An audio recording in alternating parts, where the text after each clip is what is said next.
Thanks to Brand Innovators, for having us. New Orleans, always a good time. Too good of a time sometimes. But it's been a wonderful event so far. I'm excited to have this fireside chat with Kate, learn a little bit more about her career, what's going on over at Lenovo. So, thanks again for having us. So, Kate, let's kick it off. Let's talk a little bit about you. Your career. You started in the agency world. You're now on the brand side at Lenovo. Kind of, take us through that journey. How you, started in the agency world. Now you're the global media director at Lenovo. Just sort of walk us through that. Okay, we'll start with the easy stuff. I can't screw up if I'm just talking about myself. So I spent 20 years with holding companies, building and growing media departments. I hopped around lots of cities, Chicago, Minneapolis, Princeton, New Jersey, New York, Shanghai, Hong Kong, and I worked across all industries except for consumer technology. So imagine my surprise when Lenovo brought me this opportunity, and that was about 6 years ago, and it was perfect timing because I absolutely loved working at agencies, but if you've worked agency side, you know that with time, as you grow up in management, you're doing more and more new business. You are traveling all the time. Someone calls you Sunday night and says you have to be in Pittsburgh tomorrow morning, and it does not matter what's going on with your kids. You're getting on that plane. So I loved it so much. I thought you could never tear me away. But the opportunity at Lenovo was irresistible. It allowed me to work from home, have more control over my travel. I get to make more of those decisions. And it was awesome because it was a truly global role. So when I came back to the States from Asia, I was still in global roles, but global meant US with a smattering of Western Europe. And at Lenovo, I was brought in to manage media activation for 70 plus markets that expand every single year. At that time, Lenovo markets were doing whatever they wanted. This is just 6 years ago. So we had 72 media agencies that we knew of around the world. We didn't have total visibility to what was going on. And we went through an RFP process and chose one agency to merge all of our media business with to get better buy power, of course, and that's how you sell it up to the execs is, oh, there's so much cost savings.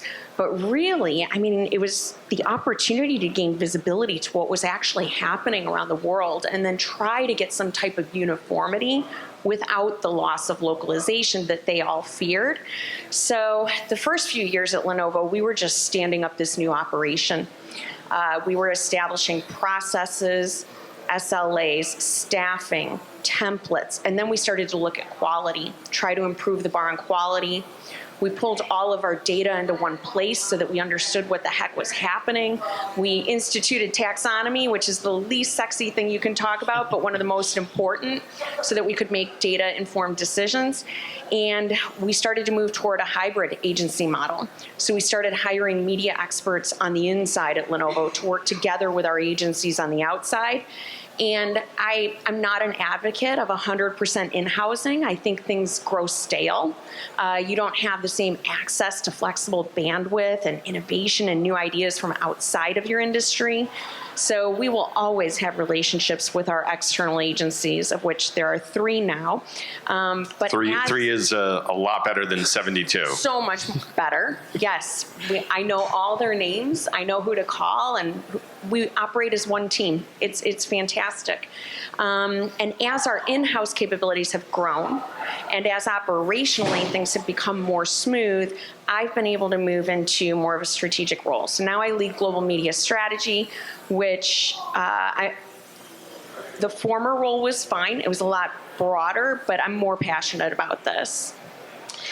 So in your role, we're focusing this week, obviously, Marketing Summit.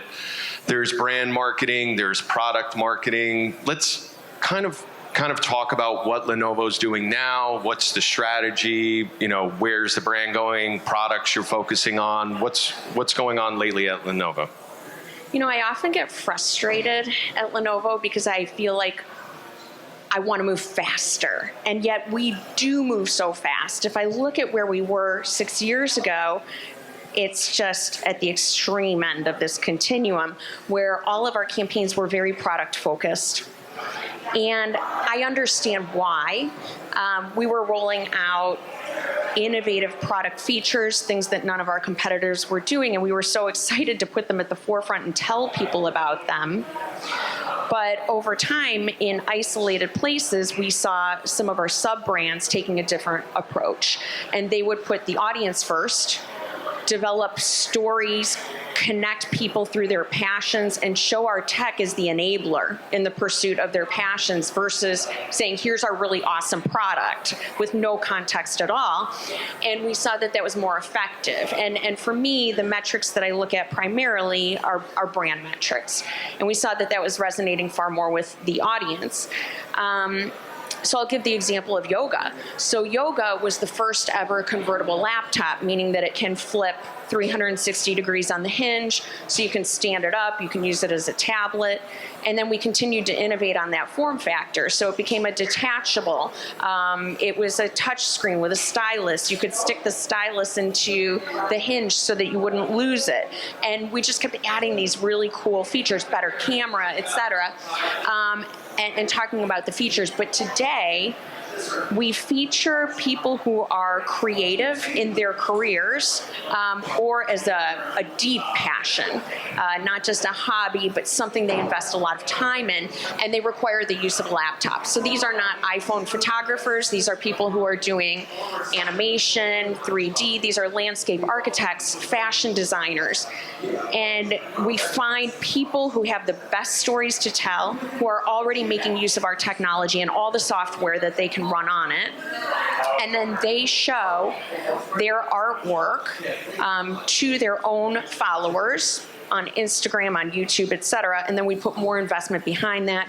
We boost it further into social channels. We boost it through CTV and other places, but these are not actors. I mean, these are people who have a craft. These are everyday customers using the product in their own environment, and you're sort of capturing how they're utilizing the product in a very natural way. Yes, and in the beginning, the only requirement, because we gave them equipment, we gave them other support, the only requirement was that at the very end of the video they produced, it had to say made with Lenovo Yoga, and that was it. But the people in their communities craved more information. And so they kept asking, can you show me how you did that? Because their artwork was spectacular. I mean, really, the success of this is those people, not us. It's their talent. So they started producing more long-form videos showing exactly how they did everything. And in the course of these long-form videos, they're showcasing other brands. I mean, there's software that they're using and talking about, and where they sourced photography and who else they collaborated with on this project. So there are other brands getting exposure for sure, and that's fine. I mean, it just comes off as so much more authentic because through it all, I mean, they're working on that Lenovo Yoga. So we are getting that exposure. And then everything that we've done for yoga has really been led by our customers, whether they realize it or not. So that did not satisfy their appetite because these are artists too. They want to know how. So we created a digital art school, and now some of our influencers are actually teaching master classes so that you can learn how to do what they do. So it seems as if utilizing the artists for in your marketing campaigns, understanding how they're using the products. Do you see that continuing with the company, focusing on that strategy and sort of leaning continuing to lean into the artistic side of it? So it's different for each of the sub-brands. So for Legion Gaming, they still have some pretty polished agency-produced creative that will be rolling out in May.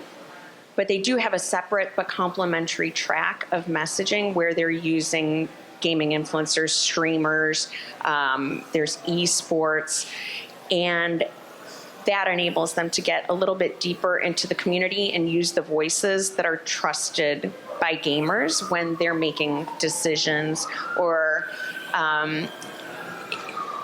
we hop on things like new game releases because that can be a major trigger for upgrading your equipment. Now we're connecting with them through passions that aren't even gaming because the gaming space is so crowded. We used to just worry about tripping over ourselves and competitors. And now it's CPG, it's finance, every industry is hopping on board with gaming. So if you stick to that endemic environment, it is hard to break through.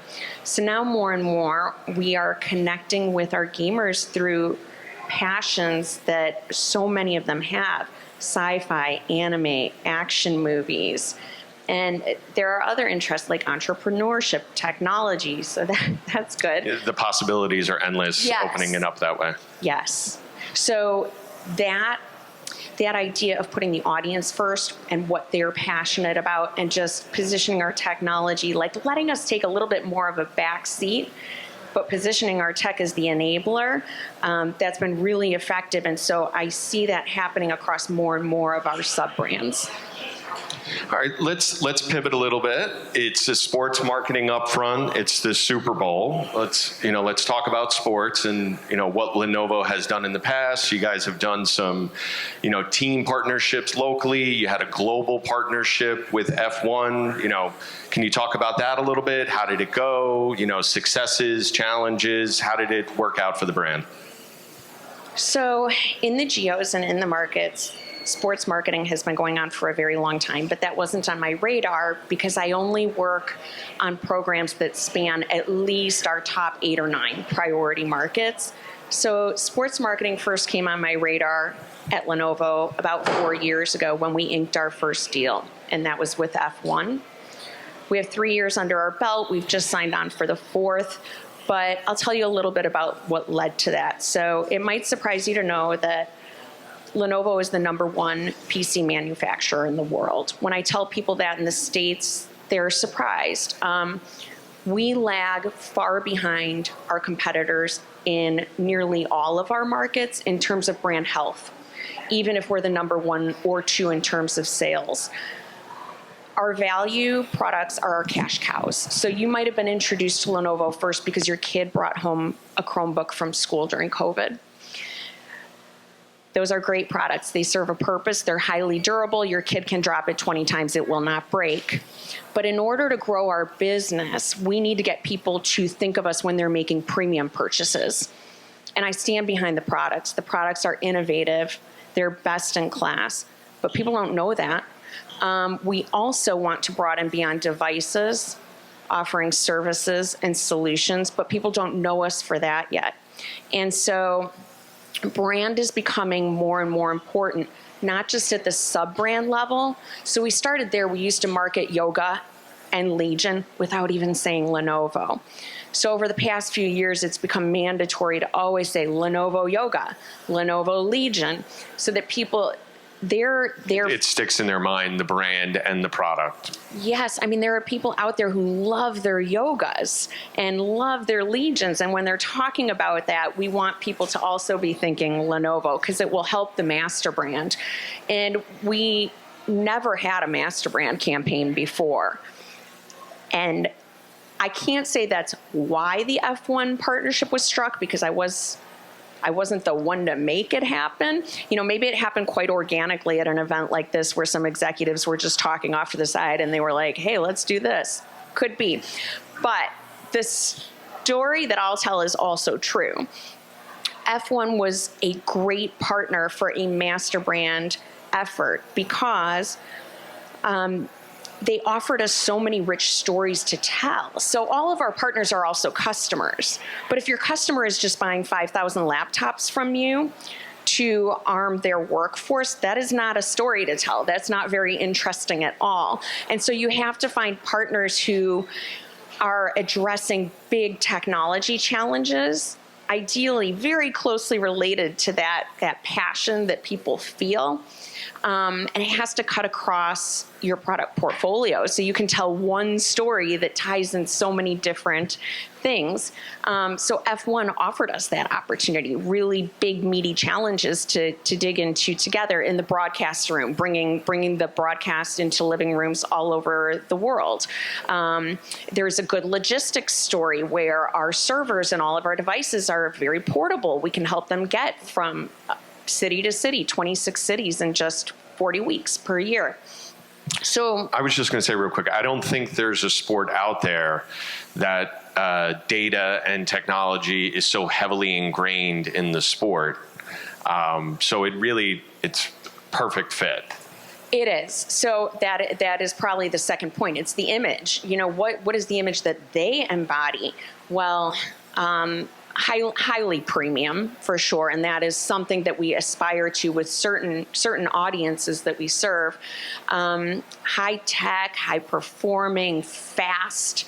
They already embody that, and so any rub off impact that we get just by having our logos next to each other. Yeah, brand association. Absolutely, very beneficial, especially because the F1 stories that we've developed are really most appealing to IT decision makers versus consumers.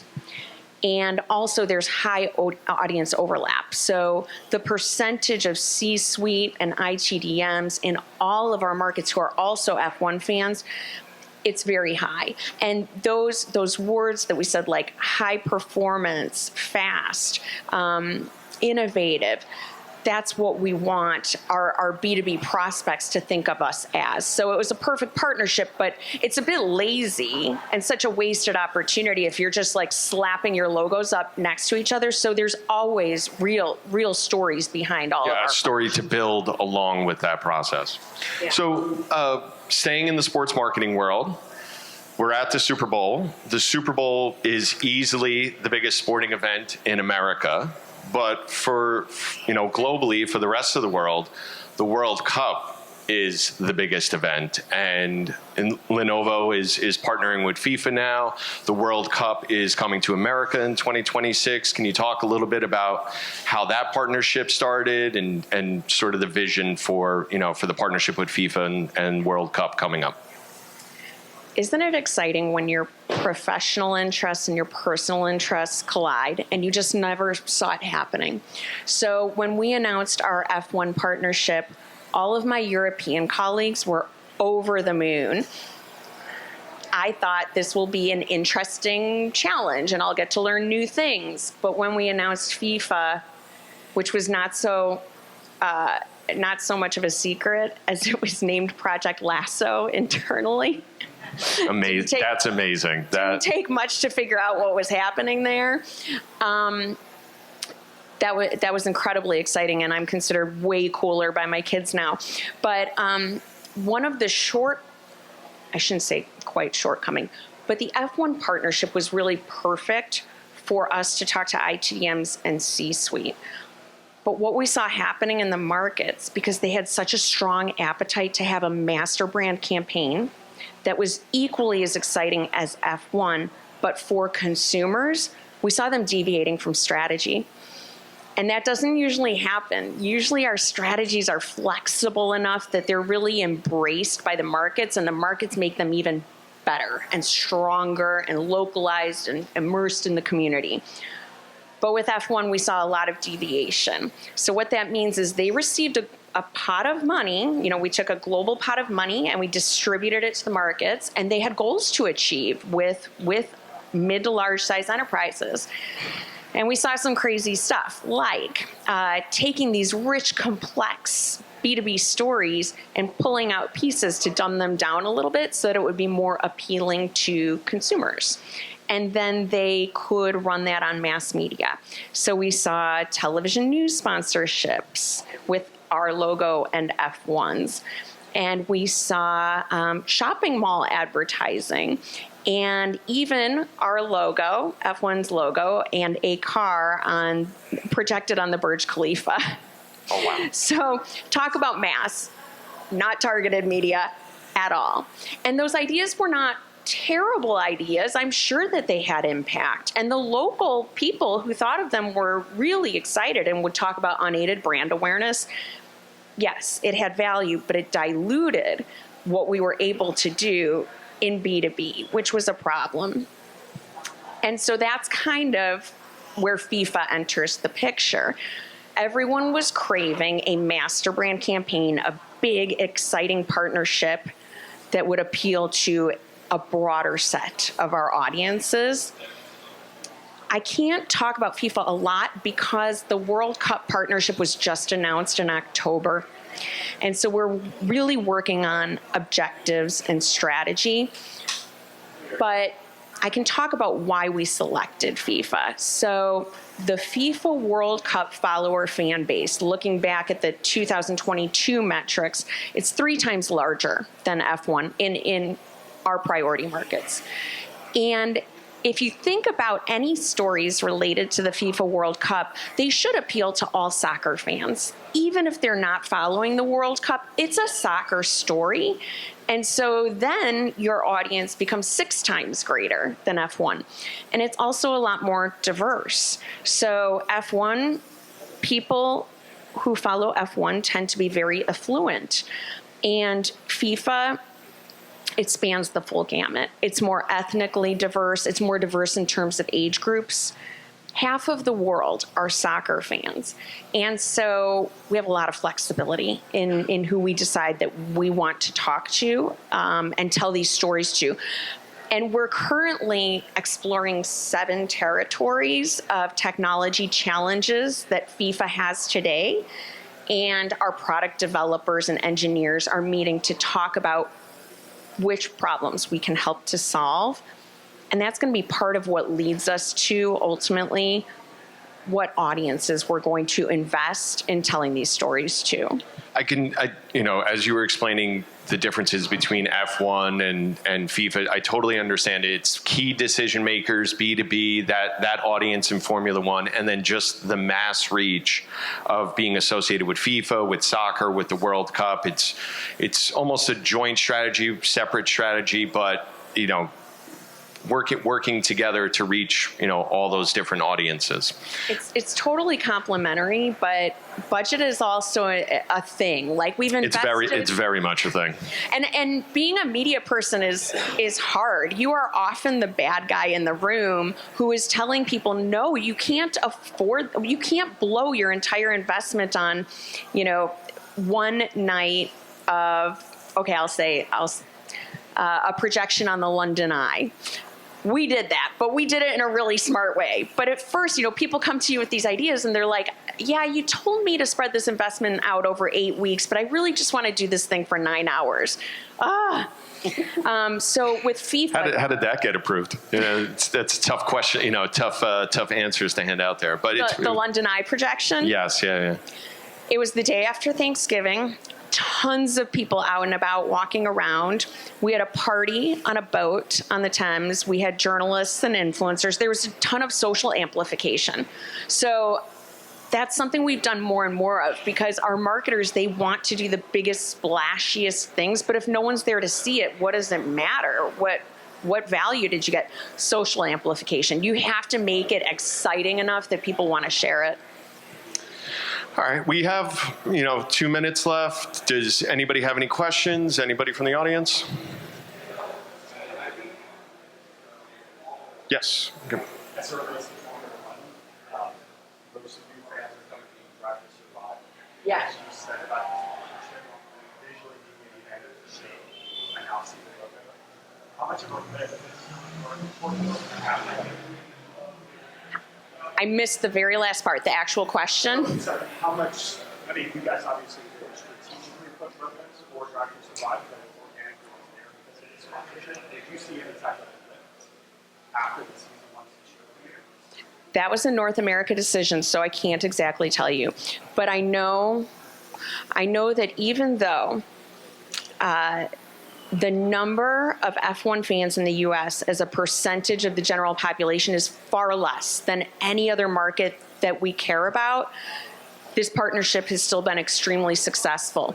We did, after the 2023 race season, we did a survey of 5 of our markets, and we looked at F1 fans versus non-F1 fans who are C-suites and ITDMs, and we saw what the difference was in the attributes they associate Lenovo with. And we saw increases in all of them. There were like 20, but by far the greatest delta was innovation, and that was tops for us. That's what we were going for. So even in the states where the fan base as a percentage is much lower, that survey outcome was still really positive. I think we are actually out of time, but Kate, thank you so much. This was amazing. Really appreciate it. And thank you, everybody, for joining us. Thanks.